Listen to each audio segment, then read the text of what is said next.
آئے ہائے کیسا میرا مذہب ہے، کیسا پیارا دین ہے۔ ویسے ایک بات تو بتاؤ، دو مسلمان سلو کر لیں، دو مسلمان پیار سے رہیں، دو خاندان مل کر رہیں، اس پہ بظاہر اللہ کی کون سی عبادت ہے؟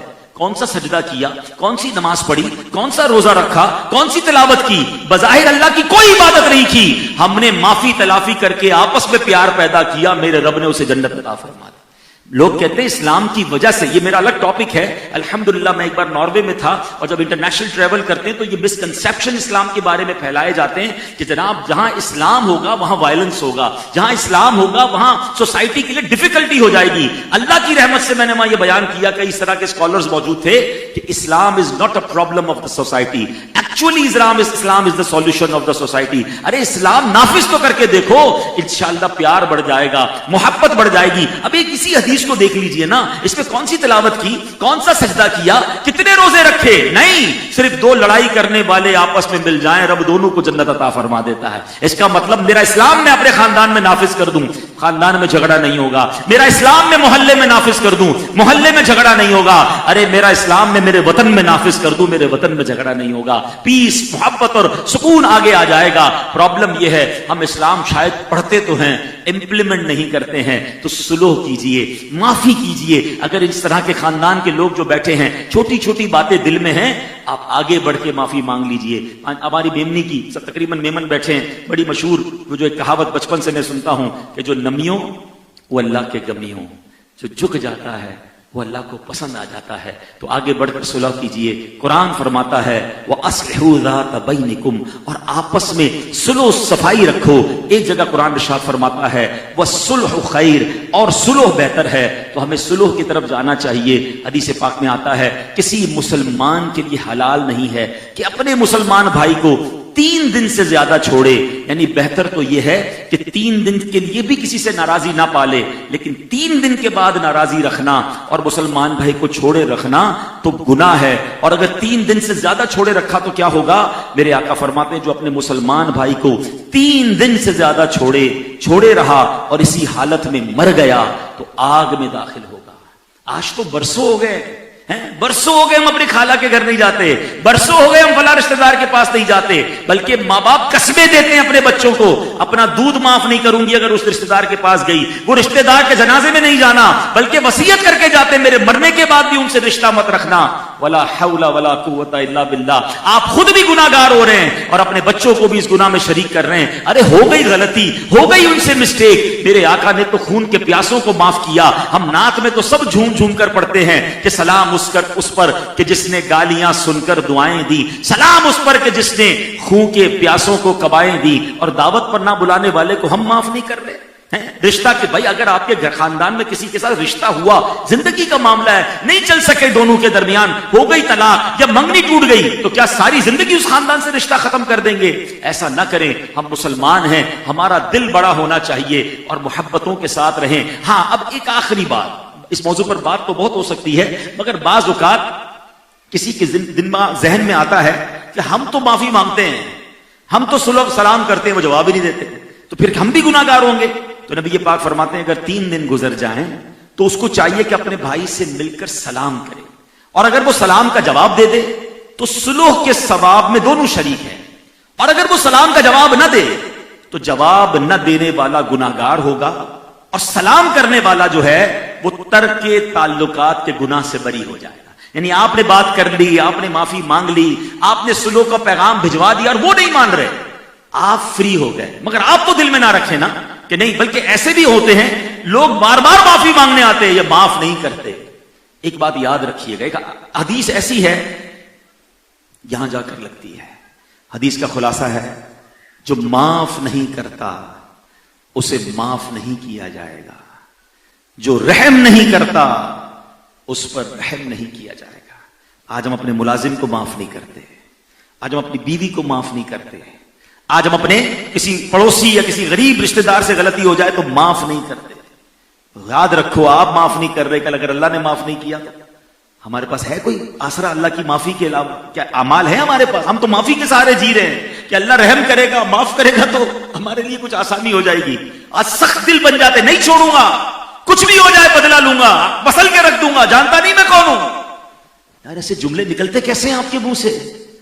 میں بندہ ہوں اور یہ بھی بندہ ہے, میں امتی ہوں یہ بھی میرے آقا کا امتی ہے, غلطی ہو گئی یار, معاف کرنے والے بنو. اور یقین کرو اگر آپ کا کوئی دل دکھائے, آپ کو کوئی ستائے, آپ کو تکلیف پہنچائے, آپ اس کو معاف کرو, پھر اللہ کی بارگاہ میں عرض کرو کہ مولا میں تو بندہ ہو کر بندے کو معاف کر بیٹھا, تو کریم, تو رحیم, مولا مجھے بھی معاف کر دے.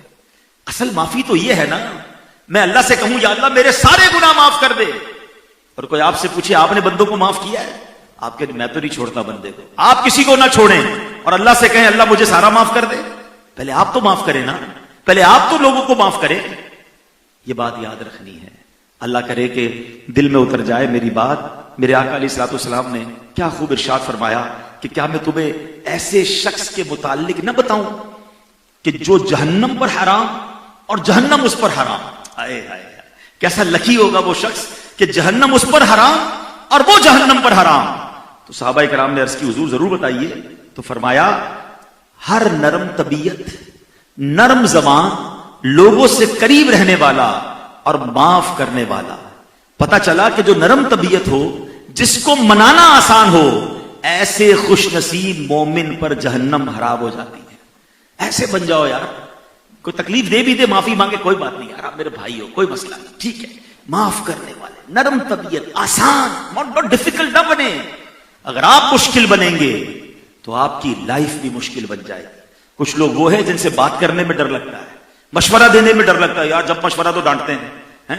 ایسے بھی لوگ ہیں, ہمارے امیر علیہ سنت فرماتے ہیں کچھ بدنصیب ایسے ہیں کہ جنہوں نے اپنی اصلاح کا دروازہ ہی بند کر لیا ہے. اس سے بڑا بدنصیب کوئی نہیں ہے. اب وہ کون ہوتا ہے؟ کیونکہ ان کو کوئی سمجھاتا ہی نہیں ہے. کوئی کہنے ان کو سمجھاؤ, بھائی نہیں بھائی اس کو کیا سمجھائیں, جب سمجھائیں لڑنے آتا ہے, کاٹنے آتا ہے, چھوڑو بھائی اس کو. اب جس کو سمجھانا ہی مشکل ہو گیا, اب وہ غلطی کرتا جائے گا اور nobody there to guide him, کوئی بتائے گا نہیں اس کو.